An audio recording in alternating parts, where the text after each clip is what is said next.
Başlayıq. Selamünaleyküm. Selamünaleyküm. Selam yarım bir vakit biliniz onu. Selam dese o uzun yarım sayılır. Selamünaleyküm. Selamünaleyküm. Adınız ne? Şaziye. Soyunuz, soy adınız ne? Familiyanız? Moğlaşırlar. Moğlaşır başlık deriz. Hasi koyda doğuldunuz siz? Tuvak koyunda da Usta rayon Tuvak koyunda. Koyunuza mektepler, eski kitaplar ne var idi? Bir şey? Cami de var idi. Camiyi darmadağın bozgan der. Her vakit rahmetli söylerdi. Hiç de aklımdan çıkmaz. O camiyi açtılar. Duvarları kaldı. Bir adam koydu sadam. İnne ketman, ne kirka. O duvarların içine camiye. Kumanlar koygan der de. Stop laf etseler ses çıksın. Çıkarıyanlarına. İşitsin cemaat. Onları bile kirkanı bozup yıkıp kırar dedi o duvarları. Ya. Caminizde humanlar, goginler, bir şey var idi da. Evet var idi de ya. Eski yahut legenler. Ya. Bir şey var idi de cami olan son. Ya evinizde nasıl adetler var idi o evinizde? Bir adetleriniz var idi.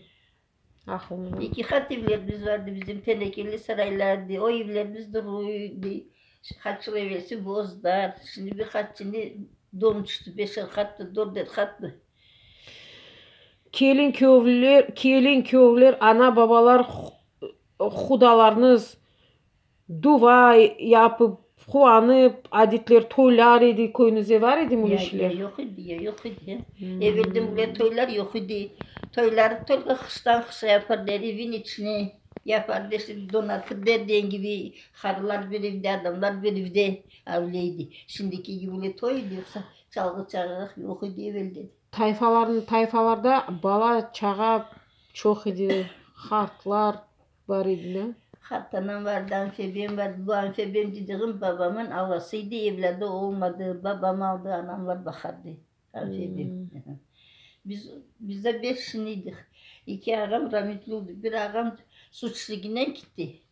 Bir ağam da nazardan gitti. Tokma gibi ballardı, anamlar biz onları görmedik, tarif ederdi bak.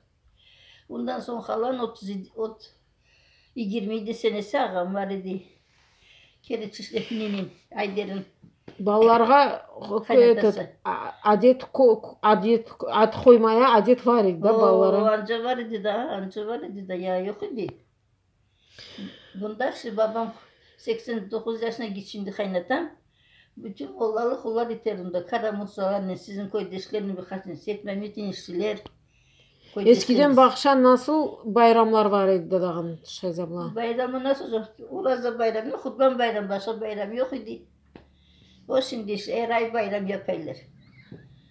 Doğan günü yaparlar, yeni yılı yaparlar. Bizim adet o bayramlar nasıl geçirirdiniz de Şahz abla? Haydan bileyim. Misafir kahve içer. Hayda kahve ediverdi de. Nasıl aşlar pişirir ederdi? Haydan bileyim anamlar ne pişirdi. İbim ne pişirdi, hartanam işte bize. Hartanalar, dedeler sofra dualarını okur derler. Okumaz der. Kur'an okuyanlar okumaz. Hartanam da okur der, rahmetlerim benim de, anacığım da, Ganime anam da, kaynanam. Biz kaynana demezdik. Ganime anam, Ganime anam. Eskiden havan bir bakşa laf var mı? Ya bir bilmeyeyim ne mi? Turku mu? Şahz abla söyleniz bir şey. Ne söyleyeceğim? Çok turku bilek ama bir aklımıza kaldı yok. Hatta bir turku yırlanız ya. Bir distani ne diyor onu? Ustusuna yanıklarını. Yerlerde kaldı bildiğine şükür. Yani может быть.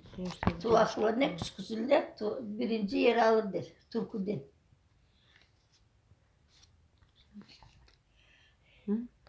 Sen bilmeyesin, anan da bilmez. Anandan büyükler hepsi bilir. Koydeşleriniz olsa da.